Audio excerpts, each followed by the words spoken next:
வணக்கம். நான் சுதர்ஷன் மகேஷ். மேற்கு வங்க மாநிலம் நம்மோட சேர்ந்து சட்டமன்ற தேர்தலை சந்திக்கவிருக்கிறாங்க. ஏப்ரல் மாதத்துல. தற்பொழுது அங்க ஆளக்கூடிய கட்சியா ஆல் இந்தியா திரிணாமுல் காங்கிரஸ் கட்சி இருக்குது.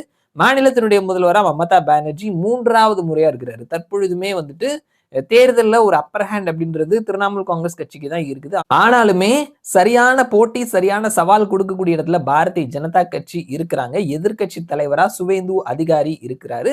ஒரு காலத்துல அவரு திரிணாமுல் காங்கிரஸ் கட்சியில மமதா பானர்ஜியினுடைய வலது கையா இருந்தாரு. தற்பொழுது அவரை மிக கடுமையா எதிர்க்கக்கூடிய ஒரு பர்சனா எதிர்க்கட்சி தலைவரா இருக்கிறாரு. ஸோ அந்த வெஸ்ட் பெங்கால்ல நேற்றைக்கு ஒரு குட்டி தேர்தல் நடந்திருக்குது. நந்திகிராம் சட்டமன்ற தொகுதிக்கு உட்பட்ட விவசாய சங்கங்களினுடைய தேர்தல் நடந்திருக்குது. கோஆபரேட்டிவ் அக்ரிகல்ச்சரல் டெவலப்மெண்ட் கமிட்டி விவசாய சங்கங்களினுடைய தேர்தல் நடந்திருக்குது. மொத்தமா 9 இடங்களுக்கான தேர்தல் நடந்திருக்குது. 9 இடத்துலயும் பிஜேபி ஜெயிச்சிருக்கிறாங்க. திரிணாமுல் காங்கிரஸ் கட்சி எந்த இடத்தையும் ஜெயிக்கல. ஸோ இது ஒரு பெரிய ஆச்சரியமான விஷயம்லாம் கிடையாது.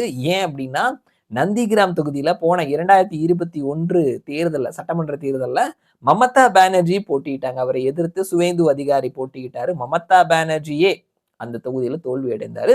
ஸோ அந்த அளவுக்கு நந்திகிராம் தொகுதியை பொறுத்த மட்டும் இல்ல சுவேந்து அதிகாரியினுடைய கோட்டையா இருக்குது. ஸோ அப்படிப்பட்ட அந்த தொகுதியில நடந்த ஒரு சின்ன தேர்தல் விவசாய சங்கங்களினுடைய தேர்தல்ல 9 இடங்களையும் பிஜேபி ஜெயிச்சிருக்கிறது. பெரிய ஆச்சரியமான விஷயம் கிடையாது. ஸோ நெறைய பேர் வந்துட்டு இது ஒரு செய்தியா? இதெல்லாம் சொல்றியே அப்படின்ற மாரி வந்து நம்ம கிட்ட சொல்லுவாங்க. தேசிய அளவுல ஒரு செய்தியா மாறி இருக்குது.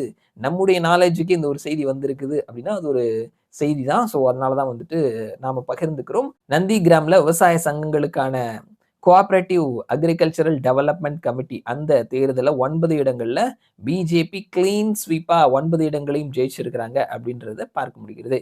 மறுபடியும் நான் உங்கள இன்னொரு வீடியோல சந்திக்கிறேன். அதுவரைக்கும் நன்றி.